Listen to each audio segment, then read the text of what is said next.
ഇറാന്റെ പുതിയ പരമോന്നത നേതാവായി മുസ്തഫ ഖമീനിയെ തിരഞ്ഞെടുത്തതായി റിപ്പോർട്ട്. 88 അംഗ പുരോഹിത സഭയാണ് മുസ്തഫയെ ഖമീനിയുടെ പിൻഗാമിയായി തിരഞ്ഞെടുത്തത്. ഔദ്യോഗിക പ്രഖ്യാപനം ഉടൻ ഉണ്ടാകും. ഖമീനിയുടെ ഖബറടക്കത്തിന് ശേഷം പ്രഖ്യാപനം ഉണ്ടാകുമെന്നതാണ് സൂചന. ഖമീനിയുടെ രണ്ടാമത്തെ മകനാണ് മുസ്തഫ. ഇറാൻ ഇന്റർനാഷണൽ എന്ന മാധ്യമമാണ് മുസ്തഫയെ തിരഞ്ഞെടുത്തതായി റിപ്പോർട്ട് ചെയ്തിരിക്കുന്നത്. ഈ ഒരു ഖമീനി മരിച്ചതിന് ശേഷം, കൊല്ലപ്പെട്ടതിന് ശേഷം ആരായിരിക്കും അടുത്ത പരമോന്നത നേതാവ് എന്നടക്കമുള്ള ചോദ്യങ്ങൾ ഉയർന്നിരുന്നു. ഇപ്പോൾ അത് സംബന്ധിച്ച ഒരു വാർത്തയാണ്, റിപ്പോർട്ടുകളാണ് ഇപ്പോൾ പുറത്തു വരുന്നത്.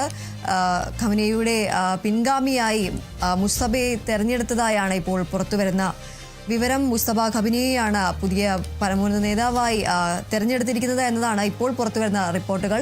88 അംഗ പുരോഹിത സഭയാണ് ഇത്തരത്തിൽ മുസ്തഫയെ ഖമീനിയുടെ പിൻഗാമിയായി തെരഞ്ഞെടുത്തത്.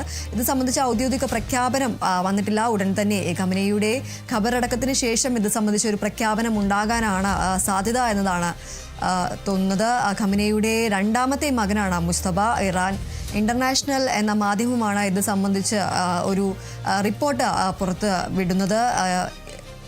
ഖമീനിയുടെ രണ്ടാമത്തെ മകനായ മുസ്തഫ ആയിരിക്കും ഈ ഒരു അടുത്ത ഇറാന്റെ പരമോന്നത നേതാവ് എന്നതാണ് ലഭിക്കുന്ന സൂചന. ഈ ഒരു ഇറാനിലുണ്ടായ സംഘർഷത്തിന് പിന്നാലെയാണ് ഇറാന്റെ പരമോന്നത നേതാവായ അയതുല്ല അലി ഖമീനി കൊല്ലപ്പെടുന്നത്. ഇത് സംബന്ധിച്ച് ഈ ഒരു ഇറാനിലടക്കം വ്യാപകമായ ഒരു പ്രതിഷേധത്തിനും അതുപോലെ തന്നെ ഏറെ വൈകാരികമായ നിമിഷങ്ങളടക്കം ഉണ്ടായ ഒരു സാഹചര്യം ഉണ്ടായിരുന്നു. അത് സംബന്ധിച്ച് മാധ്യമങ്ങളെല്ലാം റിപ്പോർട്ട് ചെയ്യുന്ന ഒരു സാഹചര്യം ഉണ്ടായിരുന്നു. ഇപ്പോൾ അതിനുശേഷം ഈ ഒരു അയതുല്ല അലി ഖമീനി മരണപ്പെട്ടതിന് ശേഷം ഉയർന്ന ഒരു ചോദ്യം എന്ന് പറയുന്നത് ആരായിരിക്കും അടുത്ത പരമോന്നത നേതാവ്, ഇറാന്റെ അടുത്ത പരമോന്നത നേതാവ് ആരായിരിക്കും എന്നൊരു ചോദ്യം ഉയർന്നിരുന്നു. ഇപ്പോൾ അതിന് ഒരു സ്ഥിരീകരണം അല്ലെങ്കിൽ അത് സംബന്ധിച്ചൊരു തീരുമാനമായിരിക്കുന്നു എന്ന റിപ്പോർട്ടുകളാണ് ഇപ്പോൾ പുറത്തു വരുന്നത്. അയതുല്ല അലി ഖമീനിയുടെ രണ്ടാമത്തെ മകനായ മുസ്തഫ ഖമീനിയെയാണ് അടുത്ത ഇറാന്റെ പുതിയ പരമോന്നത നേതാവായി തെരഞ്ഞെടുത്തിരിക്കുന്നത് എന്നതാണ് ഇപ്പോൾ പുറത്തു വരുന്ന റിപ്പോർട്ടുകൾ. 88 അംഗ പുരോഹിത സഭയാണ് ഇത്തരത്തിൽ മുസ്തഫയെ ഖമീനിയുടെ പിൻഗാമിയായി തെരഞ്ഞെടുത്തിരിക്കുന്നത്.